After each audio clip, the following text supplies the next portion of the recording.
Here is a complicated example, but it's only difficult because it has a lot of detail. It has layers of structure, but when we see through all that, we will see that this is exactly the same as everything else that we've been doing. You see, here is a reaction.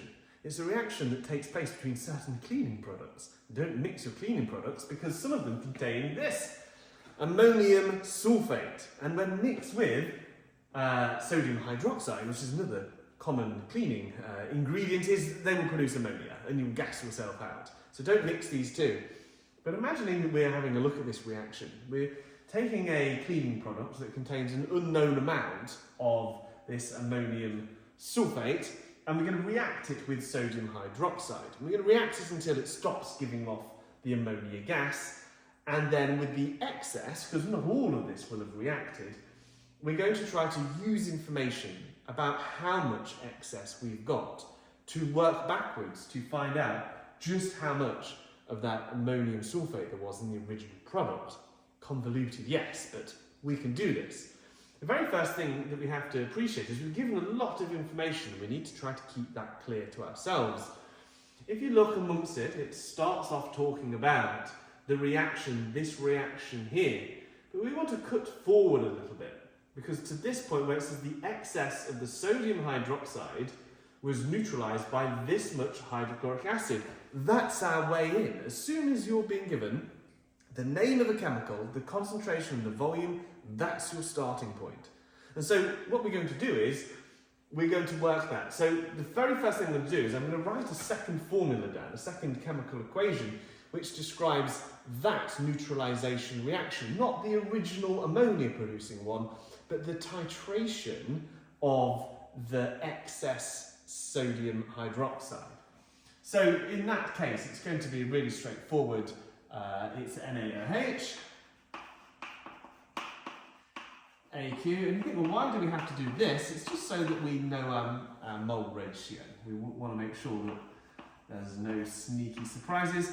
This is straightforward. It's NaCl and water. And so, strangely enough, believe it or not, it's a 1-to-1 mole ratio. That's good to know, and that's why we wrote that down in the first place. So how much hydrochloric acid has reacted here with our excess? So the number of moles of HCl are just going to be the concentration times the volume of the titer, and that would have been concentration of 0.500 times the volume, which was given up here as 85. So 85 over 1,000, put it into decimeters cubed. And this gives us a number of moles. Number of moles is 0.0425. 0.0425 moles. Interesting. The next step is to figure out, well, how many moles of sodium hydroxide must there have been in that excess for it to have neutralised with this many moles of hydrochloric acid? And look, it's a 1-to-1 mole ratio, so therefore we know it already. The number of moles of NaOH in the excess was equal to 0.0425. It was the same, which is no surprise. Now we have to take some further steps, and the steps are quite complicated, but bear with me. One of the things I want to now refer to is the original calculation. So I'm going to swap to a different colour chalk. Let's go to yellow. Right, so now what I want to do is I want to know just how many moles I had of the original amount, because if you see a sample containing ammonium sulfate, which was unknown in concentration and volume, was warmed with a volume and a concentration of sodium hydroxide. So I've actually been given enough information in the first reaction to know some things about the sodium hydroxide. I've gone to yellow because I'm referring to that first reaction. So in that first reaction, the number of moles of sodium hydroxide would equal the concentration times the volume, and the concentration was given just there as 0.8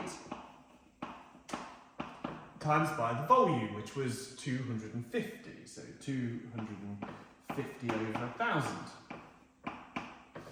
which gives us a total number of moles to begin with of 0.02. No, not 0.02. 0.2 moles to start with. 0.02 moles mixed with our ammonium sulfate, and 0.0425 moles was left over at the end, which means having an original amount and subtracting the excess that didn't react will tell us how much did react.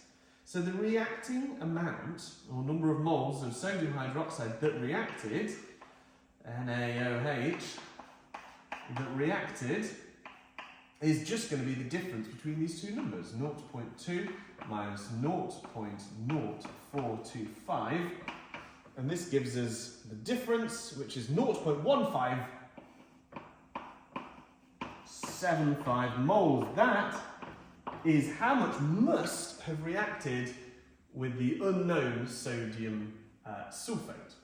Not sodium sulfate, ammonium sulfate.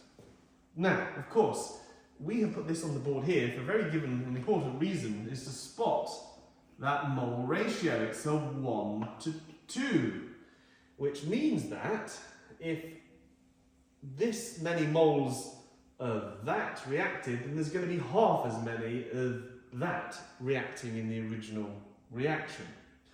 So how many moles of the original substance, which was, brackets, NH4 to SO4, it's going to be half as many as that. So 0.5 times 0.1575, this tells me how many moles of ammonium sulfate reacted in the first reaction. And so I'm just trying to spot it, 0.07,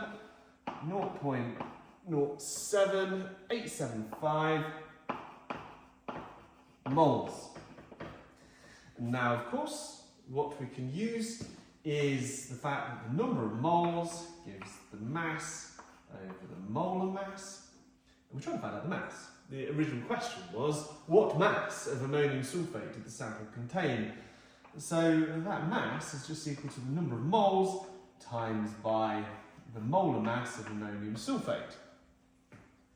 And so we've got 0.07875 moles multiplied by 132, which is the molar mass of this, and we come out with a number which is 10.4 grams. 10.4 grams. This was complicated because it involved those two steps.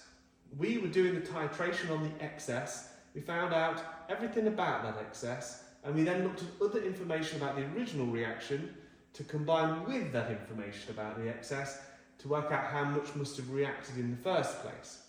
We found out the information about what was left over to then deduce how much had been used up, and then using that worked out what was an unknown component in the original reaction.